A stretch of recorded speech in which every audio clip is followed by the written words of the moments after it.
세수하기 전 이것 딱. 한 방울로 얼굴 목주름 쫙 펴지고 20년 젊어집니다. 선생님, 그럼 제 피부가 요즘 이렇게 피곤해 보이는 이유가 그냥 나이 때문인 건가요? 그녀는 조심스럽게 다시 물었습니다. 그렇게 단순하진 않아요. 피부 나이는 진짜 나이와 다르게 흘러갑니다. 오히려 피부가 환경과 습관에 얼마나 영향을 받았는지 그 축적된 결과라고 보면 돼요. 환경이요? 어떤 환경이요? 햇볕, 공기, 수면 부족, 스트레스, 식습관, 세안 습관까지요. 피부는 매일 외부 환경과 싸우고 있어요. 그런데 우리가 그 싸움에 제대로 대응하지 못하면 피부는 빠르게 지쳐버리죠. 그리고 그 지친 흔적은 바로 주름, 탄력 저하, 칙칙한 톤으로 드러납니다. 그녀는 고개를 끄덕이며 말했습니다. 생각해보면 선크림도 자주 안 발랐고 요즘 잠도 줄었고 화장한 채로 잔 적도 많았어요. 그게 다 피부에 누적됐던 거군요. 피부는 표면에 드러난 주름보다 피부 안쪽에서 일어나는 노화가 먼저 시작됩니다. 그걸 속노화라고 해요. 진피층에서 콜라겐과 엘라스틴이 감소하고 세포의 재생 능력이 떨어지기 시작하는 거죠. 우리가 그걸 자각하기까지는 꽤 오랜 시간이 걸리지만 막상 자각하고 나면 이미 피부는 구조적으로 변형되어 있어요. 그녀는 눈을 크게 뜨고 놀란 표정을 지었습니다. 그럼 이미 안쪽은 바뀌고 있었던 거네요. 겉으로 보이기 전에 벌써. 맞아요. 그래서 피부는 미리 알고 미리 관리해야 하죠. 지금처럼 눈에 띄는 변화가 왔을 때는 이미 몇 년간의 노화가 진행된 결과일 수 있어요. 우리가 흔히 듣는 콜라겐 있죠. 그건 진피층에서 피부의 구조를 지탱해주는 역할을 해요. 이 콜라겐은 25세 이후부터 서서히 줄어들고 40대 이후에는 급격하게 감소합니다. 특히 자외선에 많이 노출된 사람은 그 속도가 더 빨라지고요. 그래서 자외선 차단이 그렇게 중요하다는 거군요. 그렇죠. 자외선은 콜라겐을 파괴하는 가장 큰 외부 요인이에요. 그리고 자외선뿐 아니라 활성산소, 스트레스, 당 섭취, 과다 수면 부족, 이 모든 게 콜라겐과 엘라스틴을 망가뜨려요. 피부는 단 하루 이틀의 관리로는 변하지 않습니다. 하지만 단 하루 이틀의 방치로도 놀랄 만큼 빠르게 노화의 길로 들어설 수 있습니다. 선생님, 제 피부는 어느 정도 단계인 건가요? 심각한 상태인가요? 글쎄요, 피부를 보면 아직 회복 가능성이 충분해요. 중요한 건 진피층의 두께, 탄력도, 보유 수분량을 기준으로 판단해야 해요. 지금은 초기 탄력 저하와 혈류순환 저하가 보이는 단계라고 봅니다. 생활 습관만 조금만 바꾸고 관리를 시작하면 충분히 되돌릴 수 있어요. 그럼 너무 늦진 않았네요. 절대 늦지 않았어요. 피부는 다시 살아날 수 있는 장기를 가진 유일한 기관이에요. 물론 꾸준함이라는 조건이 따라야 하지만요. 피부결이 거칠어지고 화장이 잘 안 먹는다. 얇은 부위부터 주름이 생긴다. 특히 눈과 입가. 탄력이 떨어지고 모공이 넓어지며 피부가 처진다. 생기 없어 보이고 얼굴에 피로감이 돈다. 예전보다 피부톤이 칙칙하고 잡티가 늘었다. 이런 변화들이요. 사실 별거 아닌 것처럼 보여도 하나하나가 피부가 보내는 노화 신호입니다. 이 시기를 무시하고 넘기면 더 빠른 속도로 진행돼요. 그래서 중요한 건 지금부터예요. 지금 어떤 선택을 하느냐에 따라 1년 뒤 피부가 완전히 달라질 수 있거든요. 그녀는 조용히 말했습니다. 그럼 지금이 기회네요. 다시 피부를 살릴 수 있는 마지막 경고이기도 하고요. 맞습니다. 그리고 전 그 기회를 놓치지 않도록 도와드릴 거예요. 선생님, 저는 관리도 꽤 했다고 생각했거든요. 좋은 화장품도 쓰고 팩도 자주 하고요.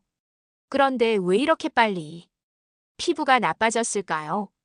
그녀의 눈빛에는 서운함과 억울함이 섞여 있었습니다.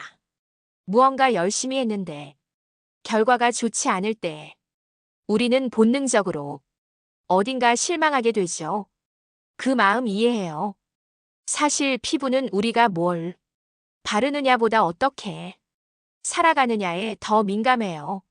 즉, 화장품보다 생활 습관이 피부에 더 큰 영향을 줍니다. 생활 습관이요. 제가 뭘 그렇게 잘못하고 있었을까요? 예를 들어볼게요. 혹시 세수할 때 뜨거운 물로 하시나요? 겨울에는 네, 따뜻하게요. 시원하진 않잖아요. 바로 그게 피부를 지치게 하는 첫 번째 습관이에요. 뜨거운 물은 피부의 유수분 밸런스를 깨뜨립니다. 필요한 유분까지 씻겨 나가면서 보호막이 약해지고 그 결과 피부가 더 건조하고 예민해지죠. 그 상태에서 아무리 보습제를 발라도 흡수가 잘 안 돼요. 헉, 그런 건 줄 몰랐어요. 저는 촉촉하게 씻으려고 더 따뜻한 물로 했는데 오히려 미지근한 물이 가장 이상적이에요. 그리고 세안을 너무 오래 하거나 자극적으로 하는 것도 문제입니다. 클렌징 과정에서 피부를 닦는다는 생각보다는 풀어낸다는 느낌으로 해야 해요. 그리고 또 하나.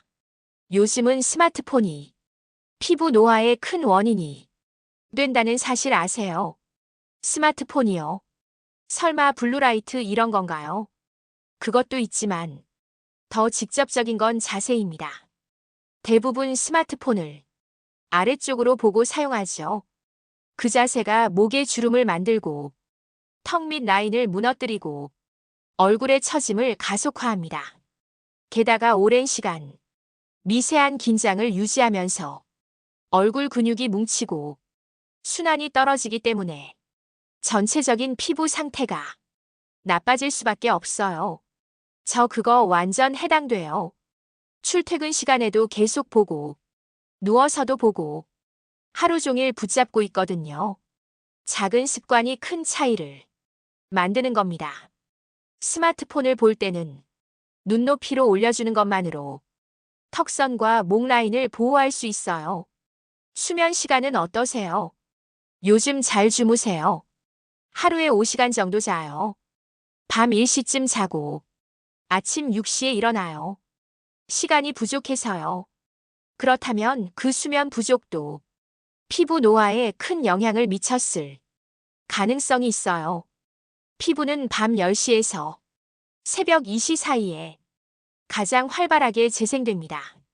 이 시간대에 깊은 숙면을 취해야 콜라겐 생성도 활발해지고 노폐물 배출도 원활해져요. 그 시간에 스마트폰 보고 있었네요. 많은 분들이 그렇죠. 하지만 피부는 정직합니다. 제때 쉬지 않으면 절대 회복되지 않아요. 단 음식 좋아하시나요? 내 스트레스 받을 때마다 초콜릿이나 빵 많이 먹어요. 그게 피부를 망가뜨리는 또 다른 원인이에요. 과도한 당 섭취는 당화 반응을 일으켜 피부 속 콜라겐을 딱딱하고 끈적이게 만듭니다. 그 결과 피부 탄력이 떨어지고 주름이 깊어지죠. 게다가 혈당이 급격히 오르내리면 피부 트러블이나 붉은기까지 유발될 수 있어요. 저 당 줄이는 거 진짜 어려운데요. 물론 무조건 금지하라는 뜻은 아니에요. 하지만 너무 잦은 간식 섭취는 피부 나이를 훅 끌어올리는 원인이 될 수 있으니 하루 한 번 정도로 줄여보는 것부터 시작해보세요. 우리가 무심코 반복하는 작은 습관들이 사실은 피부를 가장 먼저 배신합니다. 그러니 오늘부터는 의식하고 선택하세요. 지금 이 순간부터가 피부의 미래를 바꾸는 출발점이 될 수 있습니다. 선생님, 저는 좋은 제품도 쓰는데 왜 효과가 없을까요? 했던 분들 많죠. 그 이유는 바로 생활 습관이 피부 노화를 주도하고 있기 때문입니다. 아무리 좋은 제품을 발라도 피부 환경이 망가져 있으면 아무 효과가 없습니다. 그래서 피부과에서도 화장품을 바꾸기 전 생활 습관을 먼저 체크하는 이유가 여기에 있어요. 그녀는 조용히 고개를 끄덕였습니다. 그동안 무심코 반복했던 것들이 이렇게 피부를 힘들게 한 줄 몰랐어요. 이제부터라도 달라져야겠죠. 맞아요. 지금부터 하나씩 바꿔보면 돼요. 피부는 정말 정직하게 반응해 주거든요. 단 하루의 노력으로도 변화가 시작될 수 있어요. 그리고 그 변화는 곧 자신감을 되찾는 시작이 될 겁니다. 이제 피부를 위한 생활 습관의 첫 단추를 꿰셨습니다. 다음 시간에는 당장 실천할 수 있는 노화 방지 루틴으로 지금부터 바로 바꿀 수 있는 실천법을 하나씩 알려드릴게요. 선생님, 그럼 지금 당장 제가 할 수 있는 게 뭐가 있을까요? 솔직히 시술 같은 건 아직은 좀 무섭고요. 집에서 할 수 있는 실천 방법이 있을까요? 그녀는 진지한 눈빛으로 물었습니다. 그 질문은 수많은 사람들이 가지고 있는 공통된 고민이기도 하죠. 피부가 나빠지는 걸 느끼고 있지만 무엇을 어떻게 바꿔야 할지 막막한 상태. 그럴 때 필요한 건 거창한 계획보다 작고 구체적인 실천 루틴입니다. 피부는 낮보다 밤에 훨씬 활발하게 움직입니다. 특히 밤 10시에서 새벽 2시는 피부 재생 호르몬이 가장 많이 분비되는 시간대예요. 이 시간을 놓치면 피부가 회복할 시간을 잃는 거죠. 그럼 적어도 11시 전에는 자야겠네요. 맞아요. 그 습관 하나만 잘 지켜도 아무리 고가의 제품을 쓰는 것보다 훨씬 더 피부 회복에 도움이 될 수 있어요. 그거라면 지금부터 실천할 수 있을 것 같아요. 선생님, 물 마시는 것도 피부에 그렇게 영향을 주나요? 당연하죠. 피부 속 수분은 단순히 보습 제품으로 채워지지 않아요. 수분은 혈류를 통해 피부까지 전달됩니다.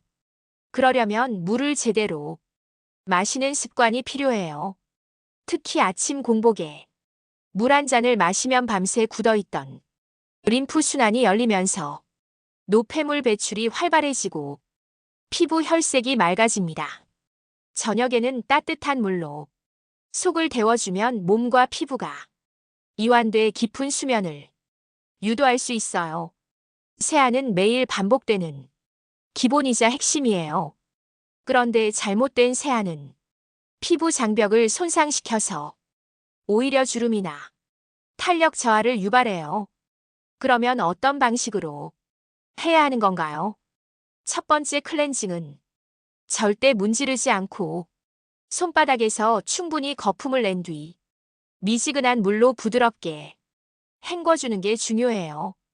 두 번째는 바로 수건 사용인데 문지르듯 닦지 말고 눌러주듯 톡톡 두드리듯 피부의 자극을 최소화해주는 게 좋아요.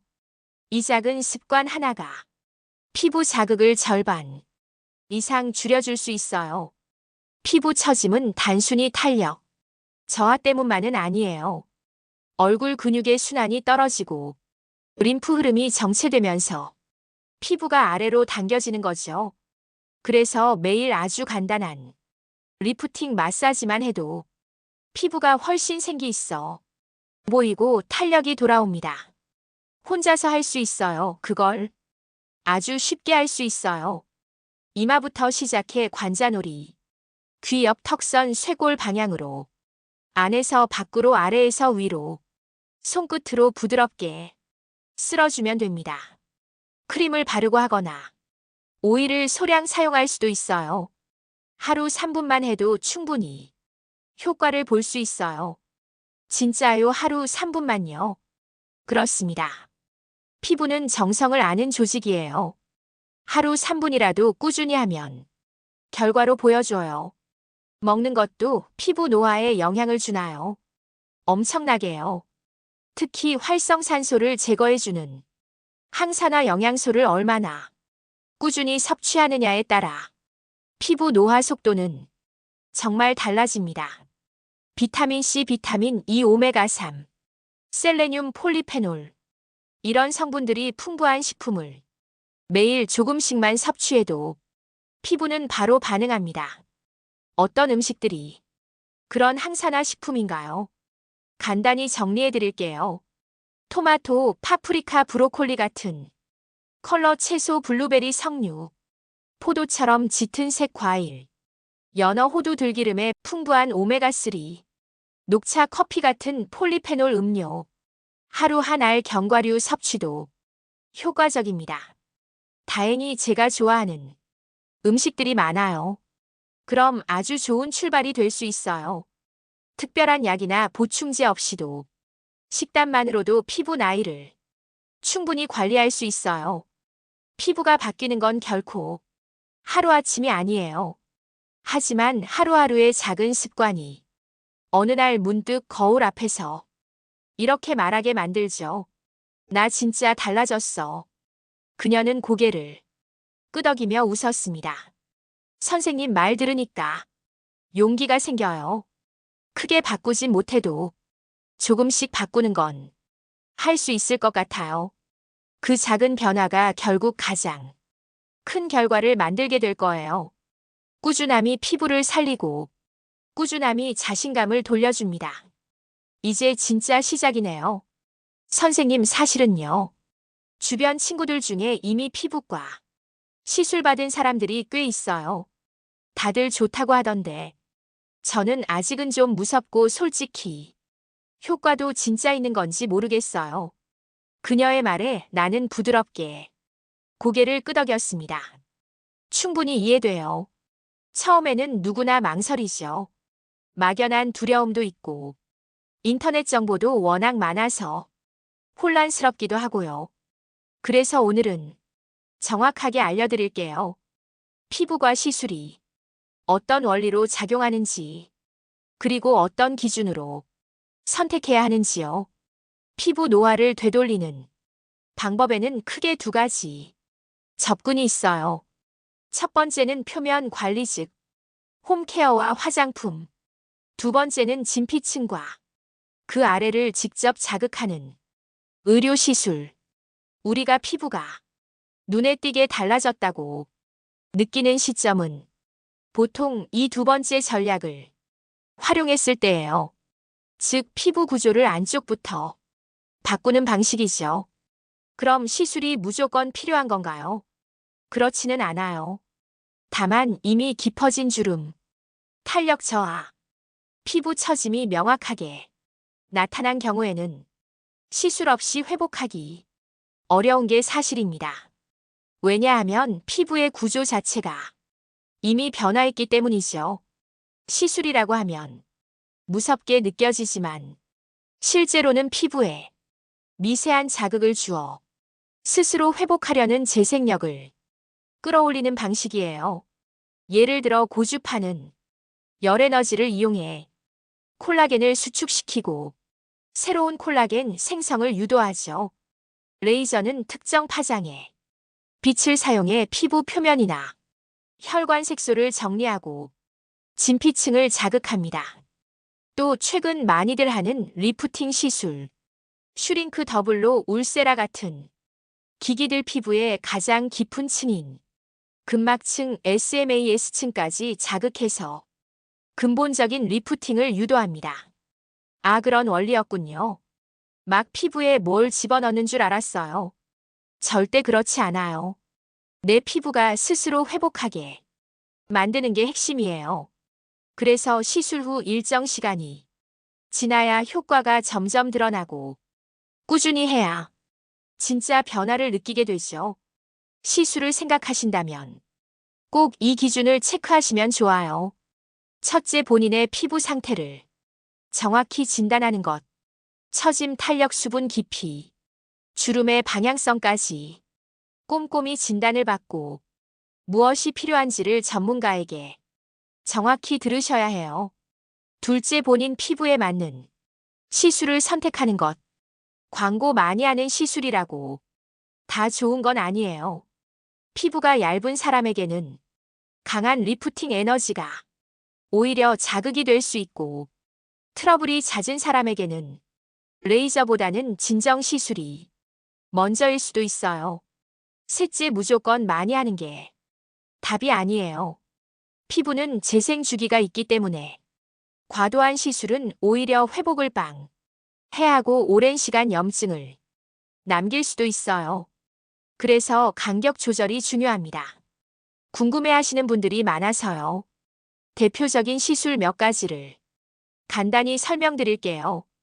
레이저 토닝 잡티와 색소의 효과, 인모드 리프팅과 탄력의 효과, 슈링크 울세라 깊은 리프팅 근막층 타겟, 리쥬란 힐러 피부 재생과 탄력 복원, 물광주사 수분 공급과 광채 유지, 고주파 기기 탄력 강화 콜라겐 유도. 이런 시술들은 단독으로도 효과가 있지만 보통 피부 상태에 따라 2가지 정도 병행하는 경우가 많아요. 하지만 중요한 건 얼굴형, 피부 두께, 연령, 피부 고민별로 맞춤 설계가 돼야 한다는 점이에요. 피부는 겉만 예뻐 보여선 의미 없어요. 안에서부터 차오르듯 빛나야 진짜 동안이 됩니다. 그리고 그건 내 피부가 다시 살아난다는 신호입니다. 선생님, 그럼 시술만 하면 끝인가요? 그 이후에도 뭔가 더 해야 하나요? 물론이죠. 시술의 효과는 사후 관리에 따라 완전히 달라질 수 있어요. 시술 직후에는 자외선 차단을 철저히 해야 하고 수분과 진정 제품으로 피부를 안정시켜야 해요. 또 시술의 효과를 오래 유지하기 위해 생활 루틴도 함께 바뀌어야 합니다. 잘 자고 잘 먹고 잘 쉬는 것. 시술보다 그게 더 중요할 때도 있어요. 그녀는 조용히 웃으며 말했습니다. 무섭기만 했던 시술이 이제는 좀 다르게 보이네요. 이제는 어떤 기준으로 선택해야 할지 알 것 같아요. 맞아요. 지금부터는 선택이 아니라 설계가 필요한 시점이에요. 내 피부를 위한 내 맞춤 리버스 전략. 그걸 잘 세우는 게 가장 현명한 피부 관리입니다. 선생님, 제가 요즘 진짜 궁금한 게 있는데요. 요즘 화장품 광고 보면 전부 다 주름 개선 탄력 증가. 그런 말이 붙어 있잖아요. 근데 진짜 그런 제품만 써도 피부가 좋아질 수 있을까요? 그녀는 살짝 망설이며 물었습니다. 사실 이 질문은 정말 많은 사람들이 속으로 하고 있는 고민이죠. 그 질문 아주 좋아요. 결론부터 말씀드리면 화장품만으로 피부 나이를 되돌리는 건 어느 정도까지는 가능합니다. 하지만 한계도 분명하죠. 그게 어느 정도 선까지예요. 피부 거층인 표피는 화장품으로 충분히 변화가 가능해요. 보습이나 톤 밝기, 피부결 개선. 이런 부분들은 꾸준한 홈케어만으로도 좋아집니다. 하지만 진피층 아래 구조적인 탄력 회복은 화장품만으로는 어려워요. 그래서 홈케어는 피부 상태를 유지하고 늦추는데 초점을 두는 게 좋아요. 주름 전용 화장품도 많이 봤는데요. 리프팅 크림이나 탄력, 앰플 같은 거요. 그건 어떤 원리로 작용하는 건가요? 주름 전용 화장품에는 보통 레티놀 펩타이드, 나이아시나마이드 같은 성분이 들어있어요. 이런 성분들은 피부 세포의 회전을 도와주거나 콜라겐 생성을 촉진하는 작용을 하죠. 하지만 이 역시도 지속적으로 일정 농도 이상으로 사용했을 때의 효과를 봅니다. 일시적인 사용이나 너무 저자극 제품은 변화가 거의 없습니다. 그럼 병원 시술이랑 홈케어는 같이 해야 되는 건가요? 시술 받았으면 제품 안 발라도 되는 거 아닌가요? 아니에요. 시술은 피부 구조에 자극을 주어 리모델링하는 과정이고, 홈케어는 그 과정에서 생기는 자극을 진정시키고 유지시켜주는 역할이에요. 즉, 시술로 피부에 자극을 주고 홈케어로 회복시키는 거죠. 그래서 병행이 꼭 필요합니다. 한쪽만 해서는 절대 충분하지 않아요. 요즘 콜라겐 음료나 젤리도 많던데요. 그거 먹으면 진짜 피부가 좋아지나요? 콜라겐은 우리가 먹는다고 그대로 피부에 흡수되지는 않아요. 하지만 펩타이드 형태로 잘게 쪼개진 제품이나 비타민C와 함께 섭취했을 경우에는 콜라겐 생성에 도움을 줄 수 있어요. 다만 바르면 피부 좋아짐, 먹으면 탱탱해짐, 이런 단순한 기대보다는 생활 속 보조적인 루틴으로 보는 게 맞습니다. 자외선 차단제도요. 요즘은 실내에서만 지내는 날에도 꼭 발라야 하나요? 밖에 나가지도 않는데 많은 분들이 놓치고 있는 부분이에요. 자외선은 창문을 통과합니다. 게다가 조명에서도 블루라이트가 발생하고 스마트폰, 모니터, TV도 모두 피부에 영향을 줘요. 그래서 실내에 있는 날에도 자외선 차단제를 바르는 건 피부 노화 예방의 기본 중 기본입니다. 수분 크림과 탄력 크림을 꼭 나눠 써야 하나요? 제가 요즘 쓰는 제품이 그냥 보습 위주인데요. 수분 크림 하나만으로는 부족할까요?